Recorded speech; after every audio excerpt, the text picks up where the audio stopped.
The Treblinka death camp was established as part of Operation Reinhard, the goal of which was to eliminate the Jewish population. It was located in a secluded area, 4 kilometers away from the Treblinka train station, between Warsaw and Białystok.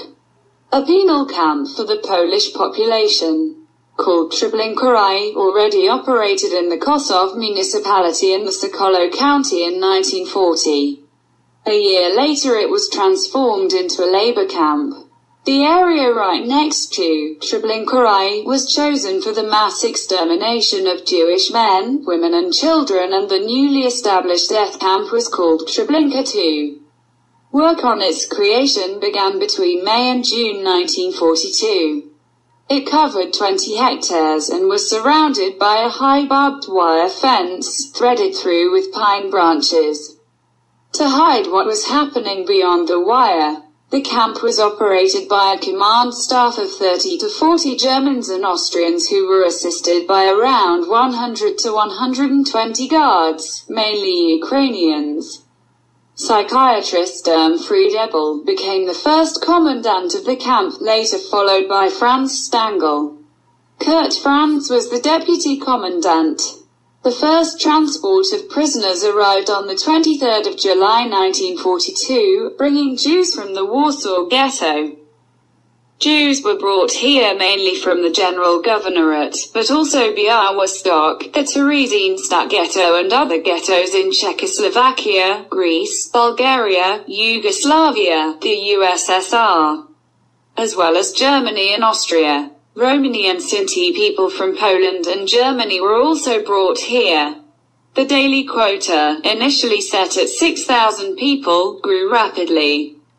According to the documents of the Jewish Council, 241,000 Jews were deported to Treblinka only from the Warsaw ghetto from the end of July to the middle of September 1942 during many displacement actions. Jews from other ghettos, such as Białystok, Grodno, Kielce, Radom, Lukau, Włoszczowa, Sedgezo, Siedlwiek, Kozienice, Czestochowa, Lokowa were also deported here. They were mainly Polish Jews from the general government. The surviving Jankiel Wiernik claimed that 2 transports of Poles had been killed in Treblinka. Stanislaw Kon testified that, from time to time cars or individual wagons were also imported Poles. But this was very rare. The Polish railwayman, Franciszek Sobecki, maintained that single wagons of Powiat prisoners were also arriving at the camp. The prisoners were gassed with exhaust fumes in gas chambers built specifically for that purpose. Around 800,000 people are estimated to have died here. To cover up to these war crimes, the bodies were cremated on grates made of rails. According to Stangl, a train transport of about 3,000 people could be processed in 3 hours. More Jews were killed at Treblinka than at any other Nazi extermination camp apart from Auschwitz. At one time there were about 1,000 prisoners in the entire extermination camp. This number changed depending on the needs of the German staff. The rotation among the prisoners was high. The sick and the weak were sent to the chambers.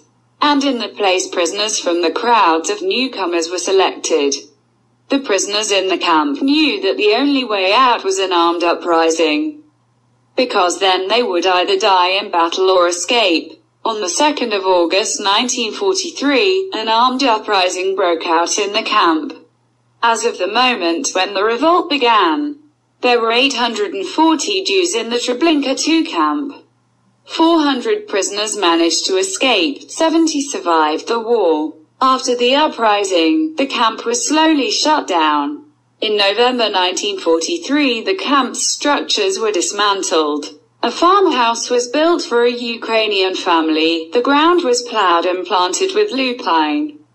The buildings were burned down when the approach of the Eastern Front became imminent.